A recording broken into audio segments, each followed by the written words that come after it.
At the gym, we have a saying that you can't out-exercise a bad diet. And it's very true. Our gym owner will tell you that 80% of your fitness is going to be your diet. Even saying that makes it sound like the importance of diet has to do with being thin or not gaining weight. Well, in fact, that's not really, it shouldn't really be our ultimate goal. We all have different body types, and just being thin should not be our ultimate goal. Beyond that, people sometimes think in terms of fitness, being able to do work or do whatever is required of your body, but it should actually even be beyond that. We want to talk about actually having healthy bodies. So we don't want to look great at 40 and then have a heart attack at 45. You know, what we want is to be actually healthy. We want to be able to do work because we're fit, but also because we're not sick and because we have energy, because we're mentally stable and able to do it. So that's what we're two things: macronutrients and micronutrients. Macronutrients are fat, protein, and carbohydrates. And when we say that, a lot of people have emotional reactions. We tend to think, okay, fat, well, I don't want to eat that. And carbohydrates, with a lot of new diets, we think, oh, well, I don't want to eat those either. And I'm not sure what people think about protein, but we shouldn't think of them in terms of those emotional things, because all of us need fat, protein, and carbohydrates. And those are our macronutrients. Those are things we need the most of. And there's something called micronutrients. To boil it down simply, there are a couple other things, but micronutrients are more simply referred to as vitamins and minerals, and I'll throw enzymes in there. Those are things that we need just a very little bit of. We tend to think of vitamins and minerals as the most important thing, but the fact is we need very trace amounts in order to be healthy. So our goal, the best way to do that, is to get our micronutrients, or vitamins and minerals, from our macronutrients, our fat, protein, and carbohydrates. So instead of taking a multivitamin, we're going to eat real food.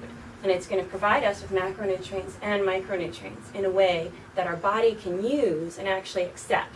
And that's called bioavailability. All of us have set our body, based on the way we've eaten for our entire lives, to do one of two things: to either be sugar burners or fat burners.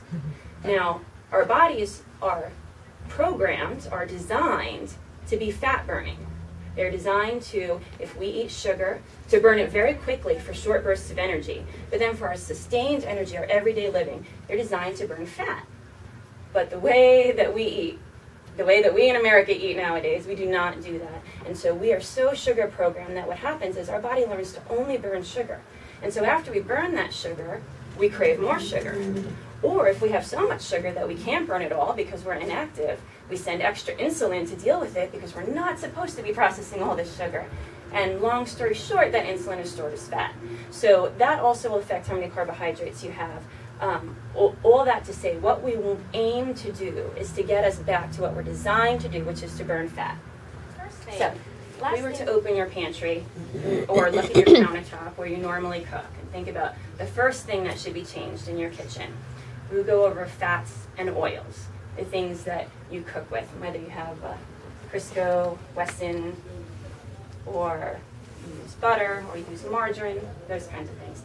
This is one of the largest changes that you can make in your kitchen, and as strange as it sounds, most of us need to actually increase the fat in our diet, but we need to get rid of the fats that we're using. One of the most important things you can do for your health is get rid of the cheap and rancid oils that we generally use to cook and make our food with.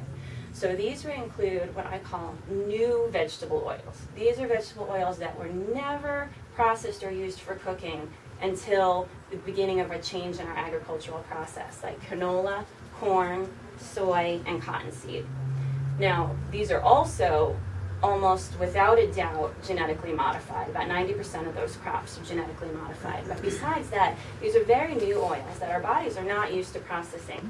These are oils that we tend to like using for cooking because they're liquid at room temperature. And quite often, not all the time, but quite often that's a sign that it's not a liquid that you should. And almost everything that's on the label, the nutrition label and the front of the label, can be thrown out. You should never believe anything on the front of the label. If it's healthy or natural or good for you, just ignore that completely. The back of the label, the nutrition label, gives a little bit more information, but a lot of that is also misleading. Really, all you need to look at is the ingredient label. That's all you need to know, is what ingredients are in it, and it will tell you what prominence they're in. So you really want to look at the first 5 ingredients of everything that you buy. Hopefully there won't be much more than 5 ingredients. That's another tip, that it's really not something you should be eating, but primarily the first 5 ingredients. So we're going to be talking about ingredients and getting used to looking just at the ingredient list, not at the claims made by it, not, you know, that it says healthy, all natural, anything like that. We're going to look at actual ingredients and whether we know what they are, whether they sound like chemicals or real food to us, whether our grandmothers would have recognized them as food or not. The next thing